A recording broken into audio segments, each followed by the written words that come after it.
السلام عليكم ورحمة الله وبركاته. Shoulder girdle and shoulder joint. We have two bones regarding to the shoulder girdle, clavicle and scapula. The clavicle and scapula, it is the bone of the shoulder girdle. Shoulder girdle or pectoral girdle. This is the clavicle and this is the scapula, both named shoulder girdle.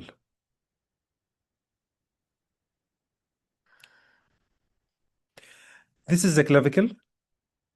The clavicle is horizontal bone or transverse bone in the body, runs transversely, has no medullary cavity, no bone marrow inside. The clavicle curved in shape, have medial end and lateral end. What is the difference between the medial end of the clavicle and the lateral end? The medial end is big, quadrangular in shape, but the lateral end is flat. From the medial end, you can go anteriorly, is convex in shape, medially. The anterior border is convex medially, and laterally will be concave. يبقى near the medial end, the anterior border must be convex. And from the superior surface, you can see it is a smooth surface, but the inferior surface rough. Inferior surface rough and have two important features. This is a groove يعني depressed line named subclavius groove. And near the lateral end here, we have a tubercle. What is the name of this tubercle? Conoid tubercle. Conoid tubercle. Cone shape tubercle, conoid tubercle.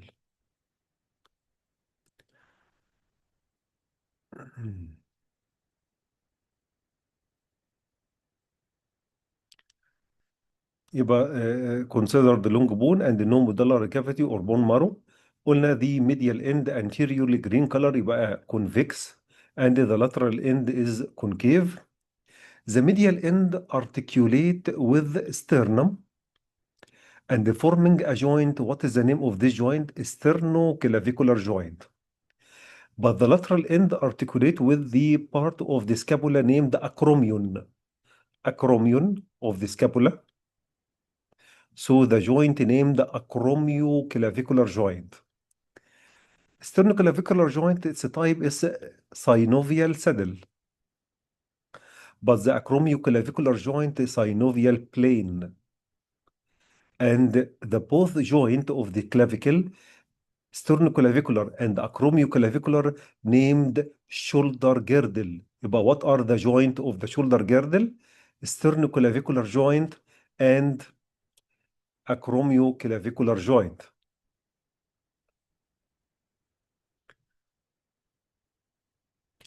From the inferior surface, you can find the most important feature, which is this groove, very important groove in the inferior surface of the clavicle, subclavian groove, and tubercle near the lateral end named conoid tubercle.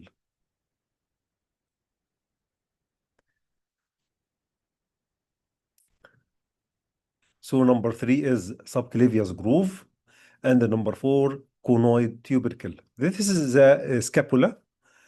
Scapula triangular in shape. If you see the scapula from the anterior, so this is the anterior view of the scapula, have an upper border, and this is the medial border, because all these features are laterally. So this is a lateral border, and this is the inferior angle, and the union of the upper border and the medial will be the upper angle, and this is the lateral angle. The process from anterior you can detect easily is a process named coracoid process. Coracoid. And also you can detect the cavity with shallow named glenoid cavity. Glenoid cavity, the glenoid cavity articulate with the head of the humerus to form shoulder joint. So this is a shoulder joint. And we have three fossa. One fossa anteriorly, this fossa named subscapular fossa.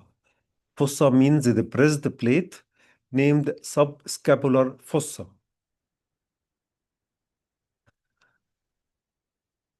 If you see the scapula from the back, how you can differentiate the back of the scapula from the front of the scapula by the presence of the this process named the spine.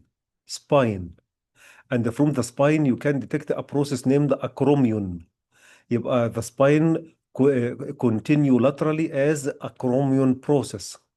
This is the upper border, this is the medial border, this is the lateral border, and above the spine we have a fossa, supraspinous fossa. Below the spine, infraspinous fossa. Supra means above and infra means below. At the upper border, we have a notch, broken bone, like a broken bone notch. This notch covered by or closed by a ligament from above, and this notch named suprascapular notch. Suprascapular notch.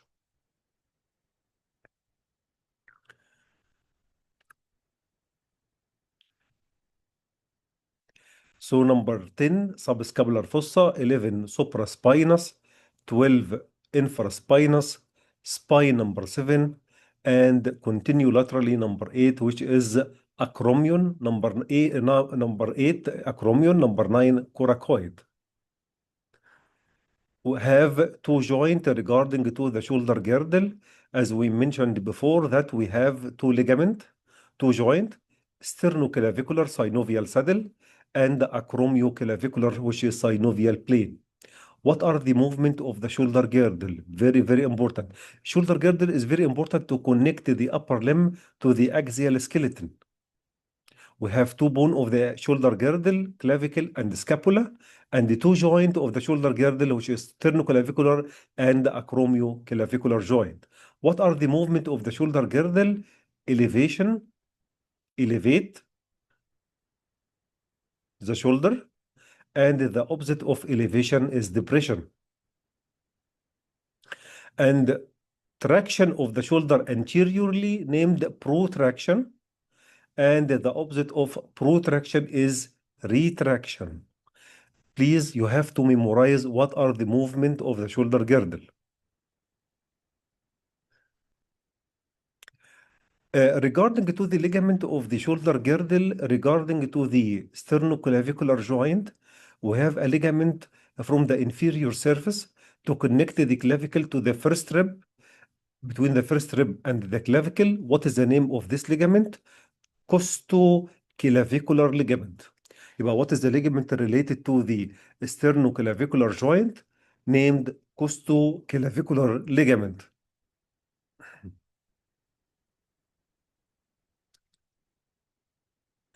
The ligament important to the lateral end of the clavicle. The ligament to the lateral end of the clavicle هو acromioclavicular joint. These two parts named from coracoid to the clavicle. So it is named coracoclavicular ligament. Coracoclavicular ligament is considered as two parts. And this ligament is very important. Why? Because the weight of the upper limb transmitted to the axial skeleton through this ligament. The weight of the upper limb transmitted to axial skeleton through ligament. What is the name of this ligament? Coracoclavicular ligament. Any fractures related to this ligament will lead to fall down of the upper limb. And here we can detect the fracture of the clavicle. This is the clavicle, this is the medial end, this is the lateral end, articulate with acromion, and this is the clavicle. We have here fracture. So the most common fracture of the clavicle is the middle 1/3. 80% of the patient have fracture of the huh? Middle one third of the clavicle. And the fracture medial to this ligament, the medial fracture to this ligament will lead to fall down of the upper limb, will lead to fall down of the upper limb.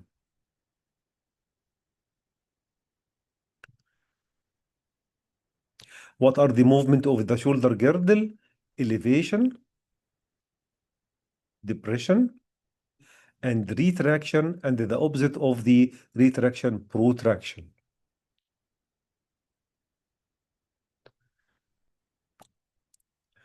What about the upper end of the humerus?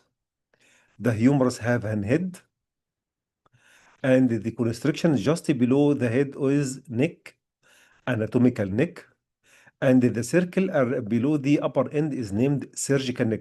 The surgical neck of the humerus is very, very, very important. Why? It is related to a nerve. What is the name of this nerve? Axillary nerve. Axillary nerve. If you're looking to the anterior part of the upper end, you're looking to a small tubercle near the head is named lesser tubercle. And laterally, we have a greater one named greater tubercle. And in between here, we have a groove. What is the name of this groove? Bicipital groove. Bicipital groove. This groove formed of medial lip, lateral lip, and in between the floor. يبقى what are the component of the bicipital groove of the humerus? Formed of medial lip, lateral lip, and in between the floor. We have here lesser tubercle near the head, or anterior and laterally greater tubercle. And if looking down to the greater tubercle, you will find a V-shaped tubercle or tuberosity. This V shape is laterally at the midshaft of the humerus, named deltoid tuberosity. Deltoid tuberosity.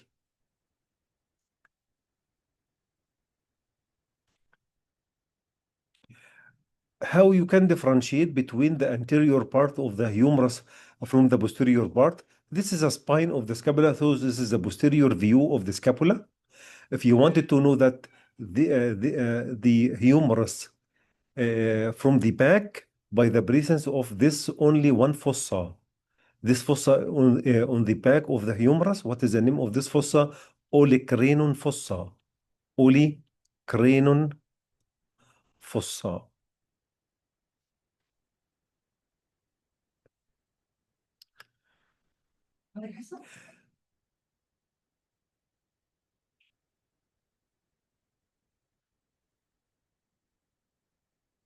This is the head of the humerus, articulating with glenoid cavity, and both articulations named shoulder joint. You have to differentiate between the shoulder girdle and shoulder joint. Shoulder girdle, the both joint of the clavicle, but the shoulder joint is the glenoid cavity with the head of the humerus. It's a synovial ball and socket. Who can name this bone and this part? This bone lesser tubercle and laterally greater tubercle. And in between here, this is the bicipital groove.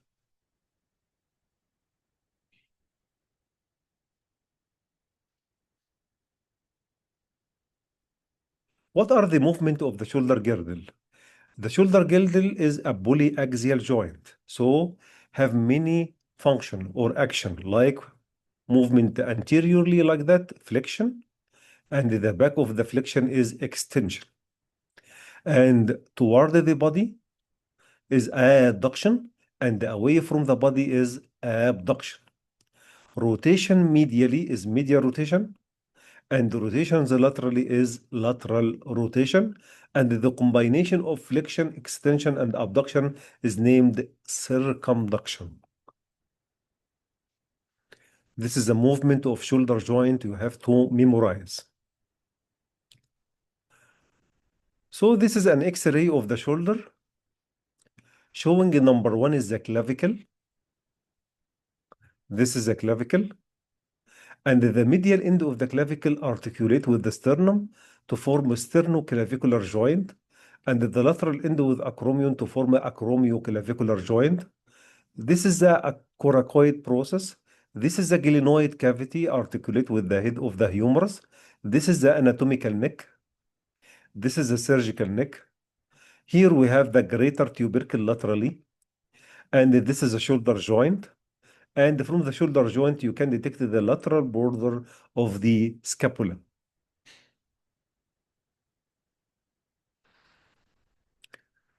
Thank you so much.